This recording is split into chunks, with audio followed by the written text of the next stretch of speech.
দর্শক, রংপুরের গঙ্গাচড়ায় গোখাদ্যের সংকট কমাতে নেপিয়ার ঘাস চাষে আগ্রহ বাড়ছে কৃষকদের। এ বিষয়ে আরো জানাতে আমাদের সঙ্গে যুক্ত হচ্ছেন সহকর্মী সুজন আহমেদ। সুজন, এই ঘাস আবাদ করে লাভবান হচ্ছেন কিনা কৃষকেরা, জানাবেন।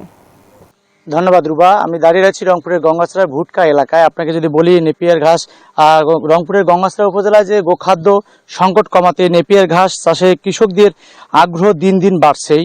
কম খরচে অধিক লাভ এবং উৎপাদন, এবং একেবারেই একবার রোপণ করলেই দীর্ঘদিন ধরে এই ঘাস সংগ্রহ করা যায়, এমন সুবিধার কারণে লাভবান হচ্ছেন স্থানীয় কৃষকরা। চলতি মৌসুমে উপজেলায় প্রায় 104 হেক্টর জমিতে নেপিয়ার ঘাস আবাদ হয়েছে।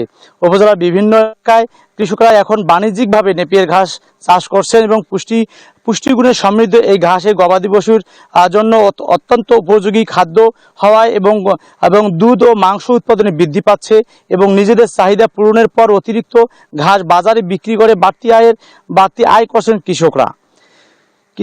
কৃষকরা বলছেন, আগে গবাদি পশুর খাদ্য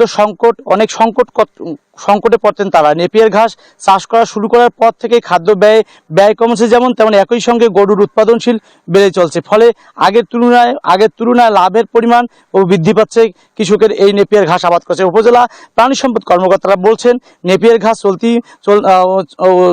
ঘাসে উচ্চমাত্রা গুণ রয়েছে এবং একটি সহজজাত ঘাস। এটাই সঠিক পরিচর্যা করলে সারা বছরে এই ঘাস উৎপাদন সম্ভব। গোখাদ্যর ঘাটতি পূরণের কৃষকদের নেপিয়ার ঘাসে চাষে উদ্বুদ্ধ করে নিয়মিত প্রশিক্ষণ এবং কারিগরি সহায়তা দিয়ে যাচ্ছে উপজেলা প্রাণী সম্পদ কর্মকর্তারা বলছেন, কম খরচে অধিক লাভজনক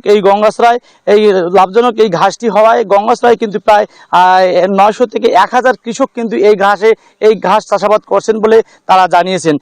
আরেকটি যদি বিষয় আপনাকে বলে রাখি, এই ঘাস কিন্তু এখন গরুর নিজেদের খামারিদের যারা খামারি রয়েছেন, সেই খামারিদের চাষাবাদ করার পরেও খামারের যে গরু রয়েছেন, সেই গরু খাওয়ার পরেও তারা বাজারজাত করে লাভবান হচ্ছেন বলে তারা জানিয়েছেন। এই ছিল রংপুরের গঙ্গাচড়া থেকে সর্বশেষ তথ্য। ফ্রেজার স্টুডিওতে রুবা। সুজন, আপনাকে ধন্যবাদ।